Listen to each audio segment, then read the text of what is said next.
What's up, y'all? What's up, y'all? So, a couple years ago, I wrote this book right here, From Prison to Properties. It's my whole experience of real estate while I've been in it. All right. So, somebody told me one day, he was like, "Man, I seen your book in prison, in the county jail, but I can't read word for lick." So it really touched me. It really moved me to do something about it, right? He couldn't read, and the product I had for him was a book. So I I decided to make a video about the book. So this video is about the whole book, everything that's in the book, but it's giving you my insight. So when I wrote this book, I had about 3 or 4 properties. Now I have about 15. So the insights is way different than what they was before. So that's what I'm about to go over. And first, um, I'm gonna go over my story. Then I'm gonna go over all the details of the book. So, uh, chapter one is gonna be about my story, financial understanding, assets and liabilities, income and depreciation, uh, and uh, expenses. So let's go. So, my name is Donald Hinton. I'm from a small town called Alton, Illinois. I was born in 1988, and I grew up without a father because my dad, he was doing time in federal prison. He had 20 years to do in federal prison. So my cousins and them is the ones who helped me grow up, helped me learn everything, right? And I love them for it. R.I.P. Marcel, man. So that's me, the little baby up there. And this is me when I was 12. I was just trying to find myself. And nobody could teach me besides life. So I started going through life. And I grew up in the era of when they was selling drugs and doing all of that, listening to rappers. And that's all I saw. I saw that in the street. I heard it on the radio. So, and some of my family had even been to prison for doing these things, right? So naturally, I was a product of my environment. So I grew up, I wanted the cars, I wanted the money, and I wanted all of that stuff. So that's all the way I knew to get it was to hustle. So that's what I did. I ended up in the same scenario as the rest of the people who chose to go that route and listen to the rappers and what they talk about. And I ended up doing time in federal and state prison. So I did 2 years in the state prison in Iowa, and that was for a probation violation. And then I did 6 years in the federal system, and that was for guns and drugs. So what they don't tell you in the rap lyrics is that you're gonna watch your family grow up in pictures. And that's one of the hardest things about going to prison is not being able to be there for your family. This is me and my son. He came to visit me in Wisconsin one time. And when he came to visit me, that was the day that changed my life. Because he had visited me in the exact same prison that I visited my dad at. So this is me and my dad in Oxford, Wisconsin, and that's me and my son in Oxford, Wisconsin. And I knew that if I didn't change from that moment forward, that my son would probably end up in the same scenario that me and my dad ended up in. So I got away from the TV. I got away from the all the books and stuff that wasn't educating me, and I educated myself. I read books about real estate, investing, stock market, anything I can get my hands on that wasn't dumbing me down. So I was in prison, and I was what they call the store man. So the store man is the person who sells honey buns and sodas and things like that to the other inmates, and we make a small profit. So that's what I did. I sold honey buns and sodas and cakes and things like that to other inmates and saved up my money. I saved up a dime at a time, is what I like to say. So whenever I also I worked a job. I worked Unicor. Unicor is, you know how in those old prison movies that they used to make like license plates and things like that. Well, a lot of people don't know, but that stuff still go on today. So in prison, I was an accountant for Unicor. So in prison, like they need, like let's say the FBI need new chairs and stuff like that. We would do the invoices for that. Or if a new prison ordered new shirts for the inmates, somebody has to pay those bills, right?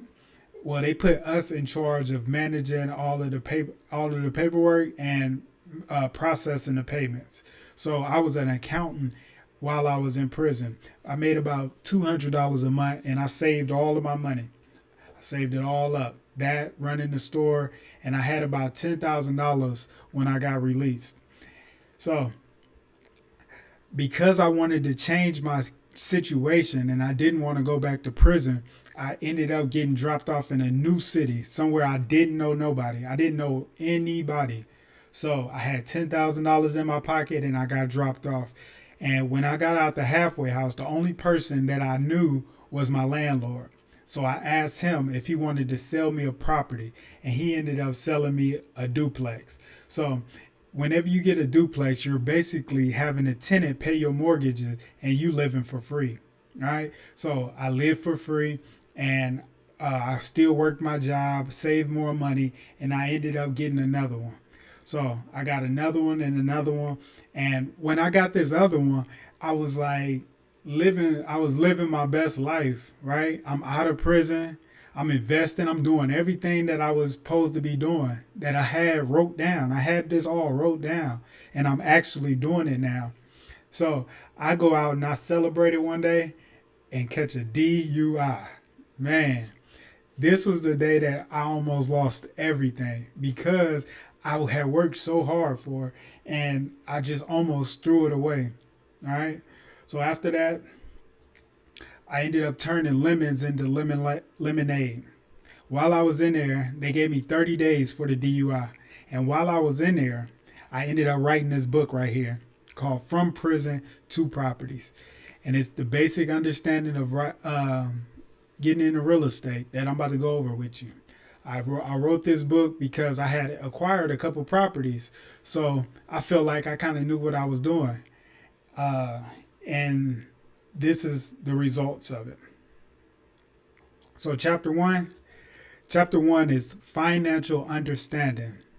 And financial understanding is understanding how money works, understanding that it goes in and it comes out, and understanding where it's going. That's the first step whenever you're getting into real estate, whenever you're getting into investing, is understanding that money comes in and money goes out. And what do it go in and out on? It goes in on assets and it goes out on liabilities. It comes in on assets and it goes out on liabilities. An asset is simply something that puts money in your pocket. So a liability is something that takes money out of your pocket. In this example right here, I show my duplex as an asset. It brings in money. So stocks, money from income from real estate, and inventory in a business. Those are all your assets. They all gonna bring money in your pocket. And then you got liabilities like taxes. You got to pay taxes on everything. Uncle Sam wants his money. Give him his money. And then it's cars, and then it's debt owed. Those is liabilities. So some examples of debt owed would be your rent, right? That's a liability. It's coming out of your pocket every single month. So when you understand that we want more assets than we want liabilities, that's the foundation. And that's why I put that in chapter 1, because that's the most important thing. Now, how do you figure this out? You got income and you got expenses, right? When every month, just sit down and write it out. All your income and all your expenses. And what is income? Income can come from working your job. Income can come from having an investment property where the tenant is paying you every month. Or income can come from like the stock market. Some stocks, they get paid what's called dividends every month, every 3 months, every year. And those are income. You making money where you don't have to do much. What's a liability? I mean, what's an expense? An expense gonna be all the things that you have to pay for. It's gonna be your mortgage. It's gonna be taxes. It's gonna be lights and groceries, gas, all of these things. Those are the expenses. When you understand what's your income and what's your expenses, now you understand. And income comes in through assets. Liabilities are your expenses. So, right quick, I want you to write down what you owe. How much money do you owe every single month? And then write down how much money do you make every single month. That's the first step to understanding getting into real estate. When you do this, that's then you go on to the next. You pause the video, then you go on to the next. But this right here is most important, is doing your numbers, seeing where you at. Chapter 2, well, later on in that chapter is appreciation and depreciation. So appreciation is simply when something goes up in value.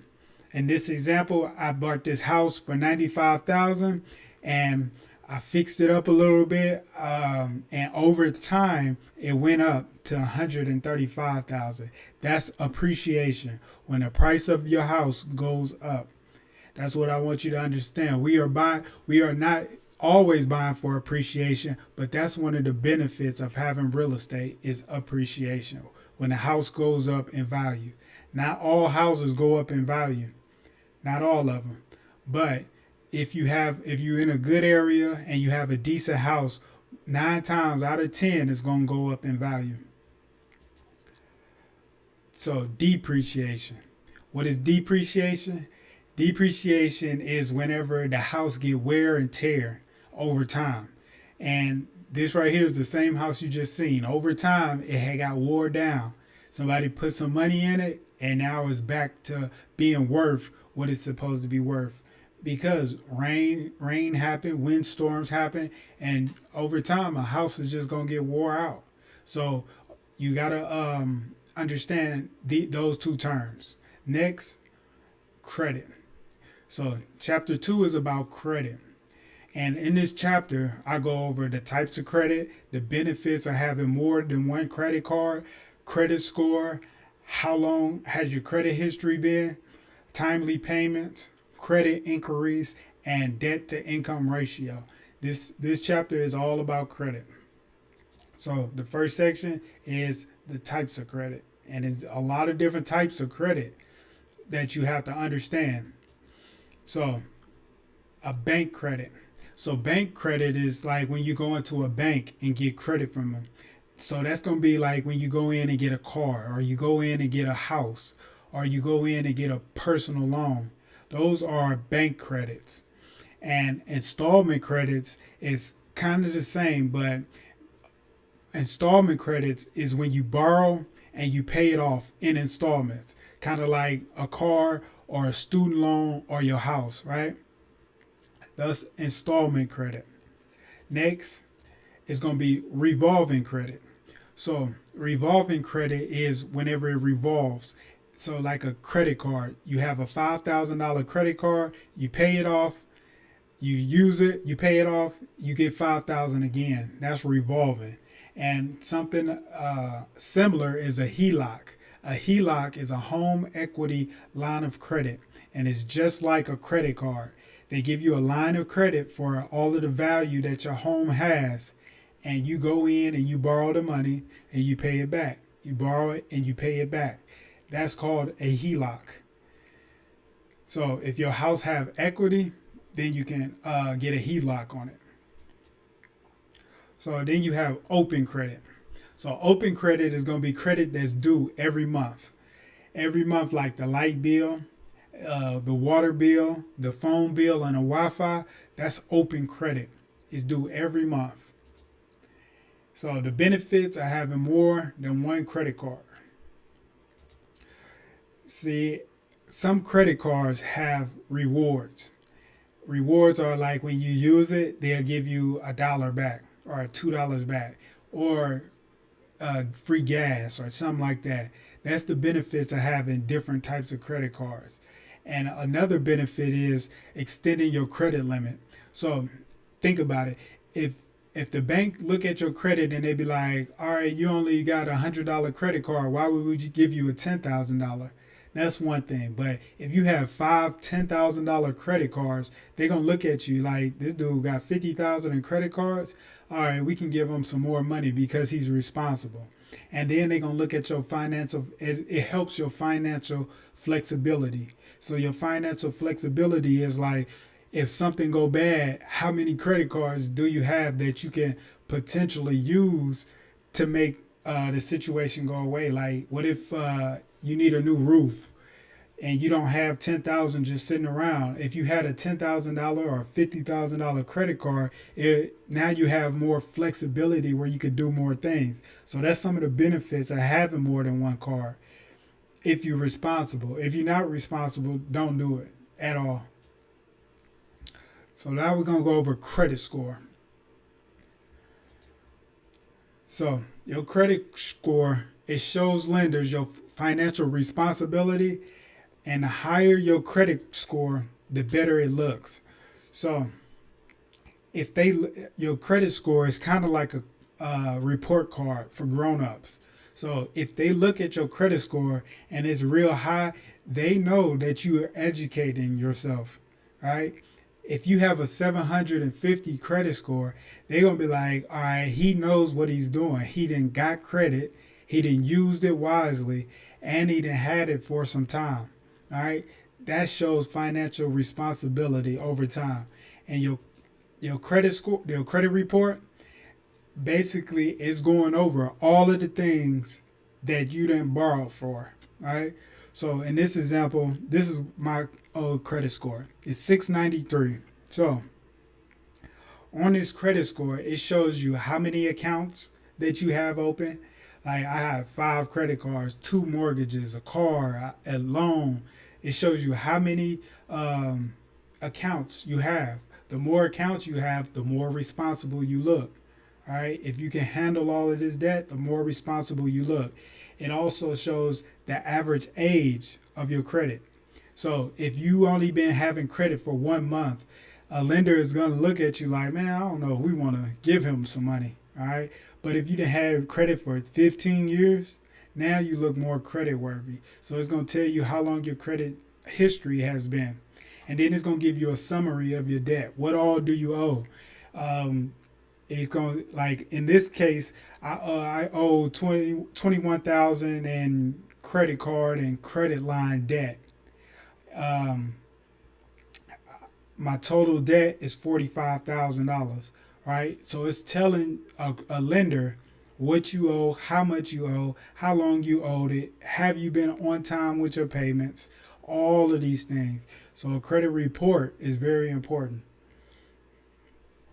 So next, the reason your credit report is so important is for loan purposes. So the lower your score, the higher your interest rates. So over time, you'll pay more for a mortgage if you have higher interest rates. You want an interest rate that's the lowest. So up at the top, I did 2 examples of interest rates. I did a $100,000 loan for 15 years at 4%, and I did a $100,000 loan for 15 years at 7%. Now, the 4%, your scheduled payment every month that you make will be at $739. And for the 7% interest rate, your monthly payment will be $898. All right. So over time, you're paying $20,000 more just because you had a lower credit score. That's very important to understand. The lower your credit score, the higher you will pay over time for these different things. All right. So how do you raise your score? That's a big one. So the first thing is you pay down what you owe. If you owe people, you just pay the people. That'll lift your score up.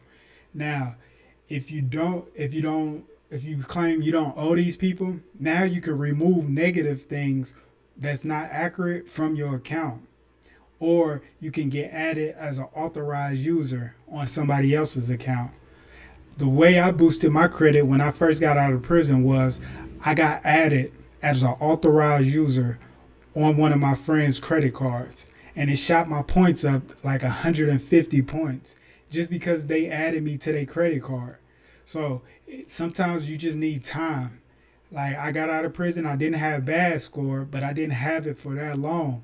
So my friend added me on a credit card and it gave me time. So now I had time as a credit factor. So how long has your credit history been? They want to see that you've been consistent with your payments. So they want to see about 6 years, more than 6 years on a credit. Like I got mine when I was 2 years in, 3 years in, so it's okay. But my house, I got it when I was 2 years out of prison, and my credit was building. But I had other things on there that boosted it up. So 6 years is usually what they want to see whenever they looking at how long your credit score has been active. So timely payments. Just think about this. When you loan out money, do you like when people pay you on time? So that's what a lender is thinking. They want you to pay them on time. Have you been paying on time? So the things that some benefits of paying on time is you won't get these calls every day. Tell them, hey, you owe me money. You owe me money. You won't get those if you pay on time. And then you won't get late fees. Late fees rack up so quick that it's more than the payments, right? And then it looks good on your payment, on your credit report when you pay on time. So those are some benefits of timely payments. Just pay your bills on time, not more than 30 days late, and you'll be okay. So if you pay 10 days late, it won't go on your credit score, but just be aware that everything is affecting your credit. So inquiries. What are inquiries? Inquiries are when you apply for new credit. When you apply for new credit, the lender, he pulls your credit report. And that's an inquiry. That's called an inquiry when he pulls your credit report. Now, it's two types of pulls. He can do a hard pull, and it shows up when you're applying for credit. And too many of them will make you look like you just running around trying to get credit from anybody. Just imagine somebody, hey, can I borrow $5? Can I borrow $5? They just running around getting credit from anybody. That don't look good, right? So try to limit the amount of times that people pull your credit. And then you got soft pulls. So a soft pull, that's going to be when they just looking. It won't show up on your credit report, and you can have a whole bunch of them. So Experian and Credit Karma is a way that you can go online and you can do a soft pull to get your credit report. Go on there, get your credit report just to see where you at. Like understanding your credit report is the second major issue. I mean, situation when it comes to buying a house. The first gonna be understanding assets and liabilities. Then the second gonna be credit, because we using credit to get assets. Now the next step is gonna be debt to income ratio. So what's debt to income ratio? DTI is the monthly debt payments that you make divided by the monthly income that you make. So let's say you got a $400 credit card, a $200 car loan, $1,400 in rent. You have $2,000 every month that you pay out, right? So you divide that, you multiply that by the year, and then you divide it by what you make per year. So if you make $60,000, you're gonna divide it by 12. All right, so that means you have $5,000 coming in every month, and then you divide that $5,000 by the $2,000 that you pay every month, and you'll get a number, a percentage, a 0.4. That's what you would get, and that means 40%. So 40% of your income is going towards your debt, And that's what lenders like to see. They don't want you to have a whole lot of debt. They want you to have a whole lot of income so they know that you can pay this debt off. That's very important. So the next chapter is going to be the property types. So you got residential, you got commercial, you got vacant land, and the best uses for each type, and where to find the properties. That's the next chapter. So your property types. Residential real estate. So residential real estate gonna be houses that people live in. That's gonna be your single family house and your multi-family house. A multi-family house is 2 to 4 units in one building. That's called a multi-family. All right. So commercial real estate. Commercial real estate is gonna be those bigger apartment buildings. So if it got more than like 4 units, it's going to be a commercial unit. And big office buildings that you see downtown, those are commercial properties. If you go in a bank and ask for a loan, you're going to ask for a commercial loan on those properties. And then you have vacant land. So vacant land is going to be your farms, your corner plots that don't have nothing on it. And it's a lot of uses for different things, but we're going to talk about that. The best uses for each type of property. All right. So residential properties. The uses for those are you can rent them short or long term. You can put tenants in them. They can pay it off. You can live in them, right? Or you can wholesale them. Buy them for low, sell them for higher. Those are the different uses. Commercial properties is going to be you can raise capital and make income through crowdfunding or loans. That's going to be a good use for a commercial property to make more income off of it. And then vacant land. You could put a farm stand out there and you could put billboards on them, or you can have a farm. All right. Those is the ways that you can make income off of each one of these properties. So where do you find different type of properties? You're going to go to investors. You're going to go to the MLS. You're going to go online like Zillow, Redfin, and PropStream. Some of these will cost you. And then you're going to look for sale signs outside or ask agents. I'm going to go over it more in a minute. So where do we invest? First off, we want to look for good neighborhoods. Good neighborhoods where the crime rate is low and you see people out walking their dog. That's the neighborhood we want to live in. We don't want to live where it's abandoned buildings, boarded up, and things like that. So scenic views, the ones that's by the river or overlooking a lake or things like that, that's where we want to invest. And if you got a commercial property, we want one that have a lot of foot traffic. Like if people not walking past your store, then you won't get a lot of foot traffic to come in. And then we want a place where stores are close to. So if somebody move in our property, they can walk right down the street to go to the grocery store, something like that. Or Hardee's down the street or whatever fast food restaurant. We want to invest in places that have a lot of those close. So the next chapter is how to find deals, where to find deals, lucrative deals, foreclosure auctions, equity, and how rentals make money. So how to find deals. So like I said earlier, we're going to investors. Investors are somebody who have money, who want to deploy it, and want to make a return on their investments. That's what an investor is. So we're going to look for those. We're going to look for the MLS. The MLS is the multi-listing service. So the MLS is a good way to find properties if you are an agent or it's got thousands of properties on it, right? So if you can get access to the MLS, you can have access to thousands of properties that people want to sell today.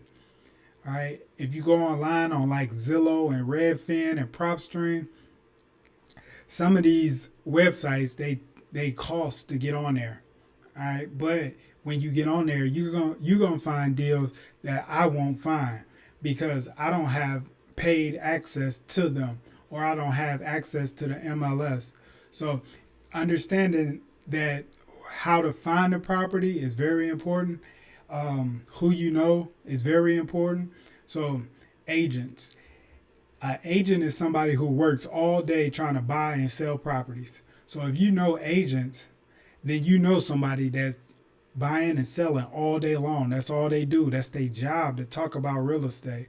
So if you can find an agent that to partner with, now you can get into real estate easier. They will charge you, but at the same time, they're doing a lot of the work. You just sitting back waiting for them to call you and say that they have a deal. And then there's for sale signs outside. When you're riding down the street and you see that sign in the yard, just call it. That's a good way to find a good deal on a property. Foreclosure auctions. So foreclosure auctions, that's a good way to find properties because they do them every county, every city, every state. They do them.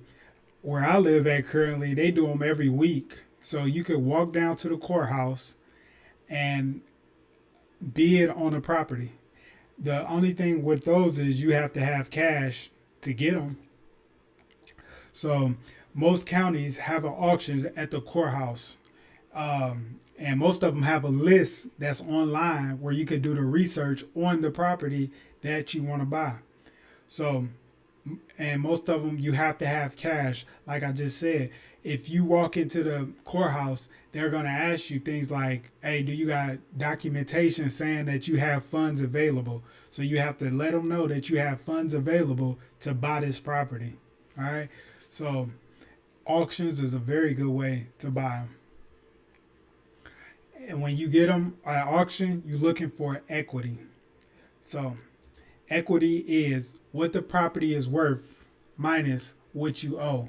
So this right here is an example of one of my houses that had equity. So the house was worth $43,000 and I owed $22,000. So I had about $20,000 in equity on this house. Whenever you're looking for houses at the auctions and things like that, you want to find houses that have equity. Whenever they have equity, you know that you can make money off of these houses.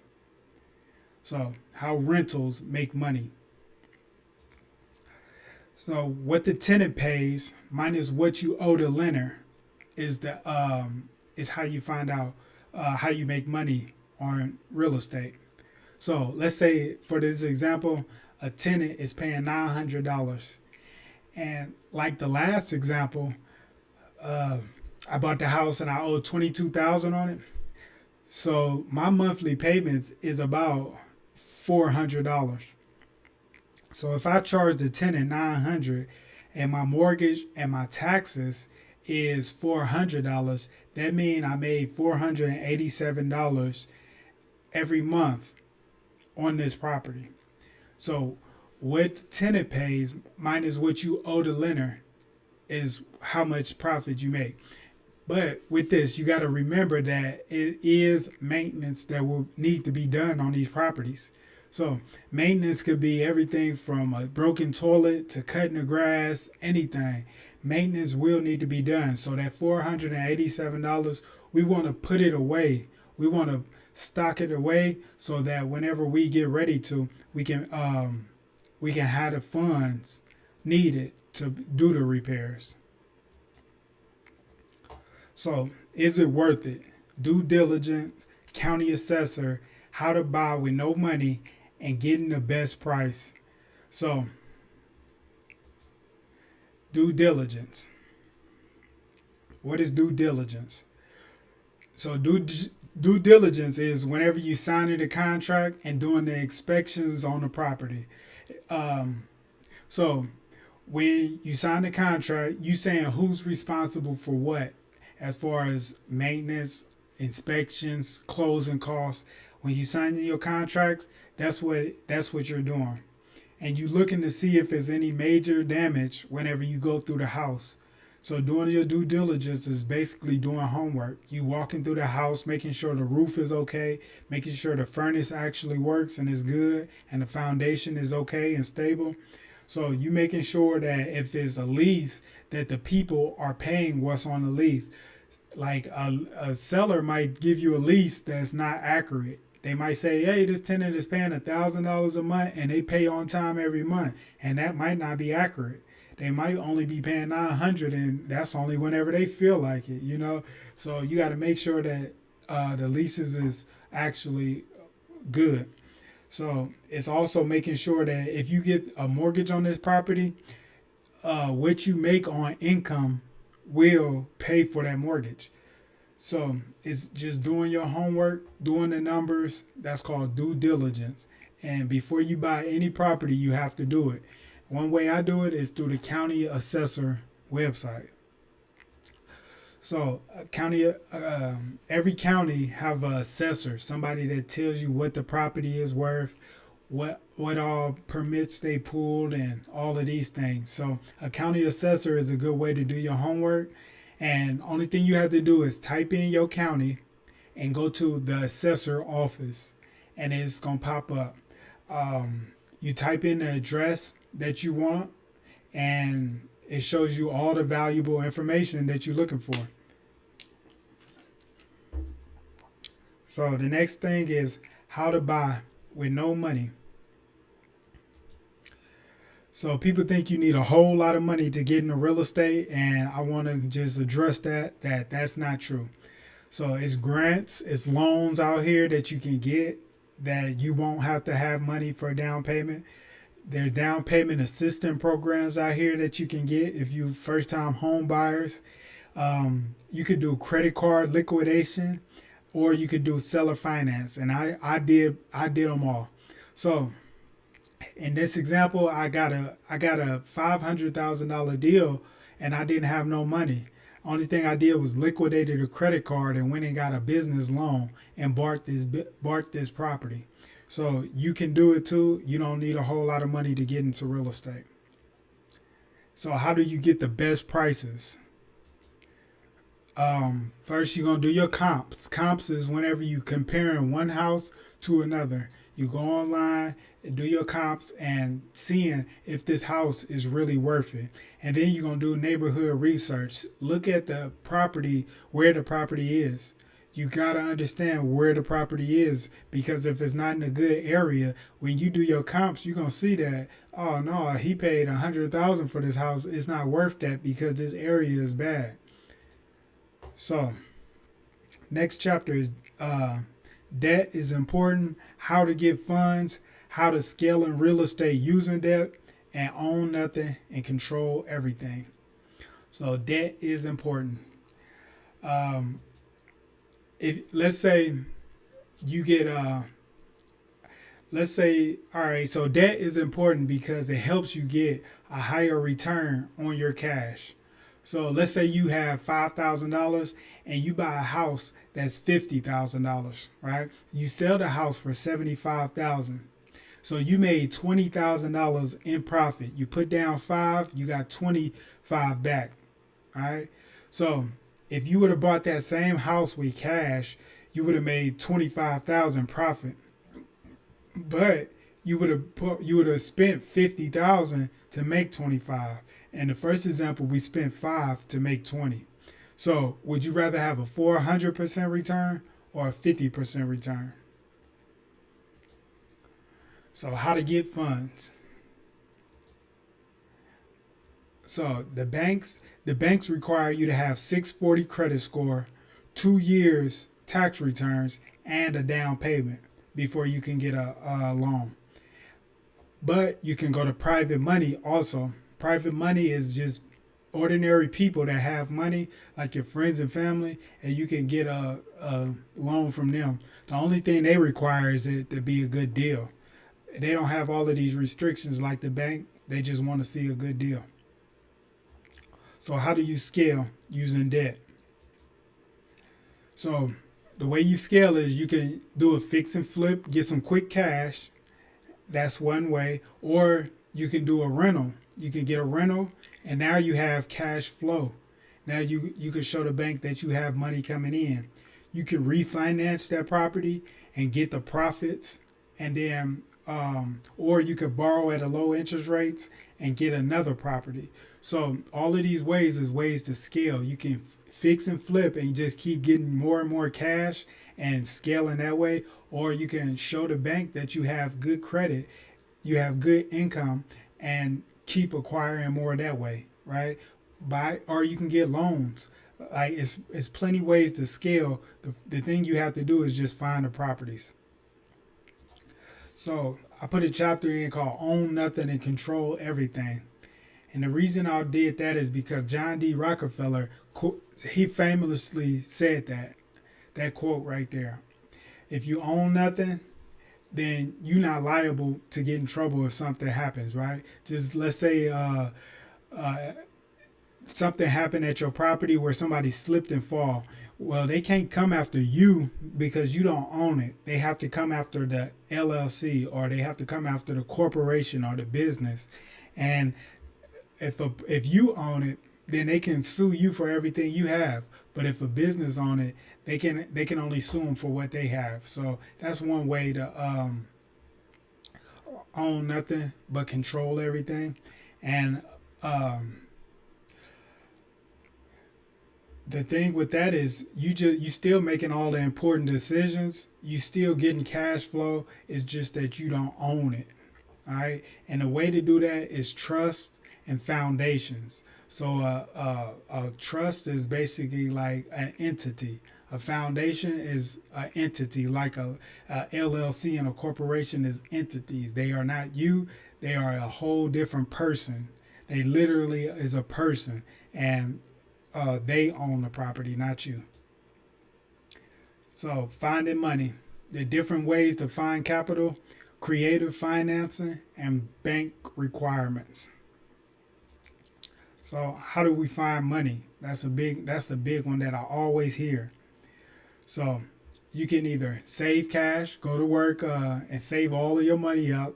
That's the long way to do it. You can find investors, people that's like your friends and families, or people that do it for a living.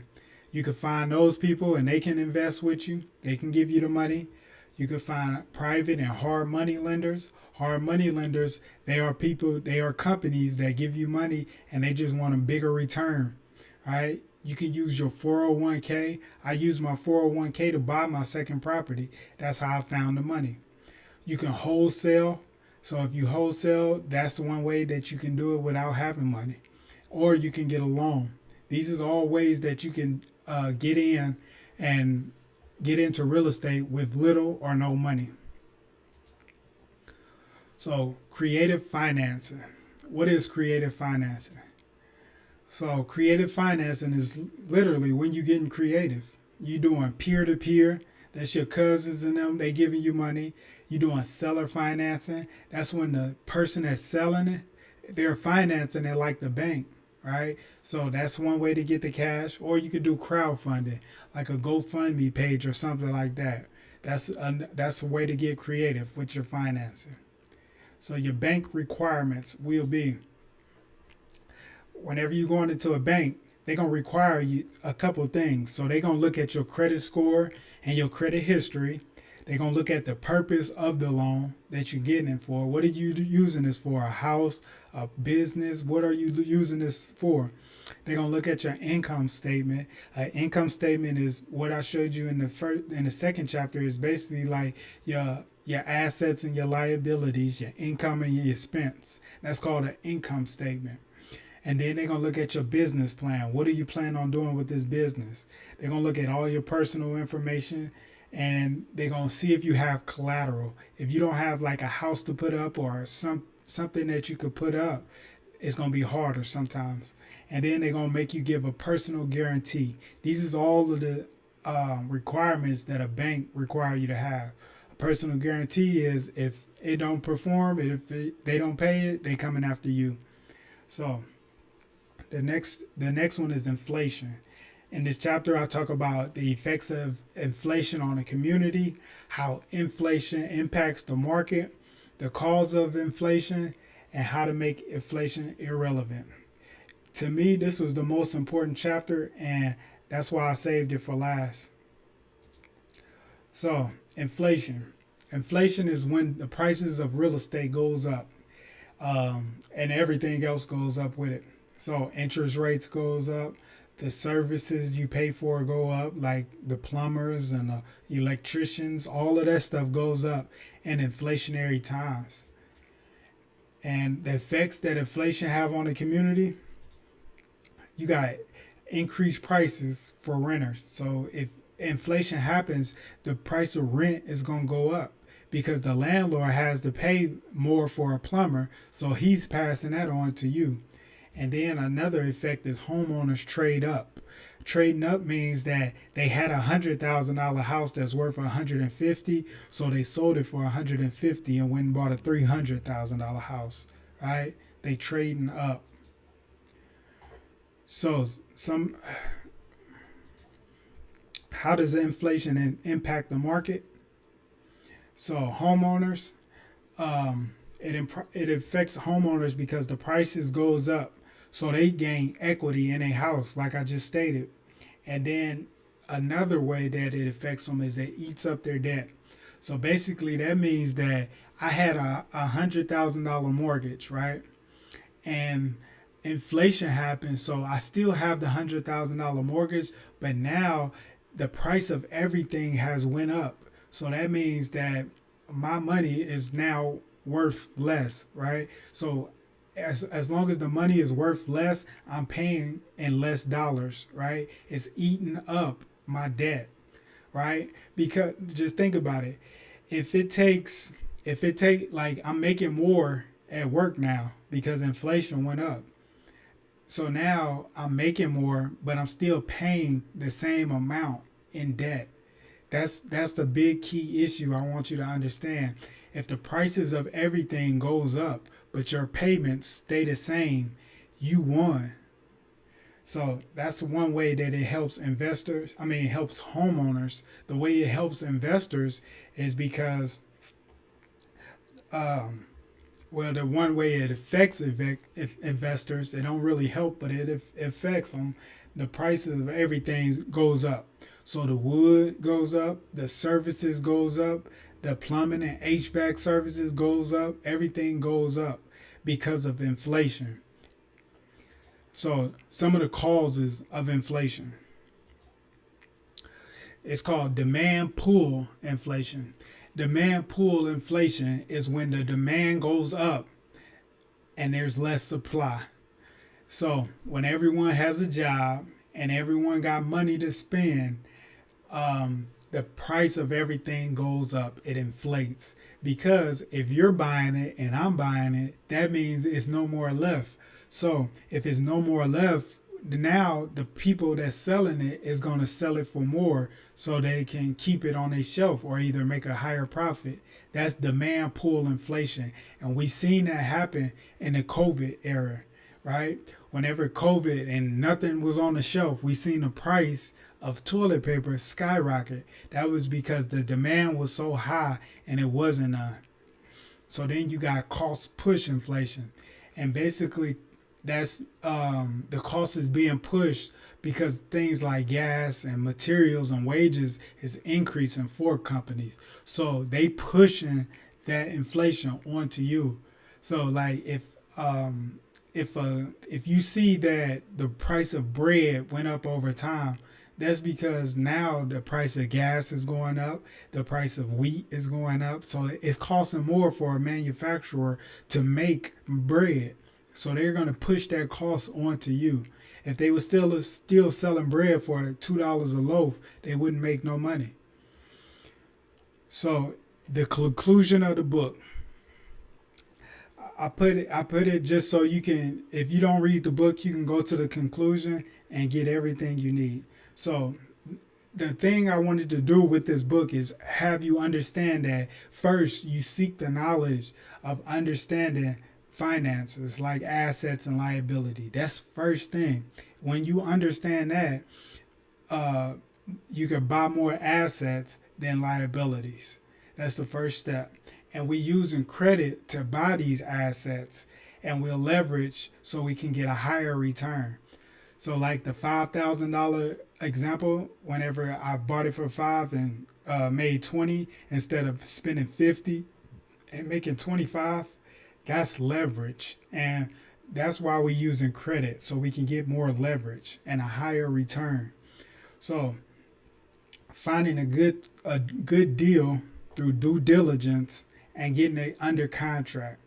That's the next step. So now we got our credit, we buying assets. Now we doing our due diligence, getting them under contract. And after that, then we raising the funds to go find more, like using hard money and stuff like that. That's whenever that comes. But we also want to make sure we save for expenses whenever things go wrong. So that right there is the whole book broke down in a couple minutes.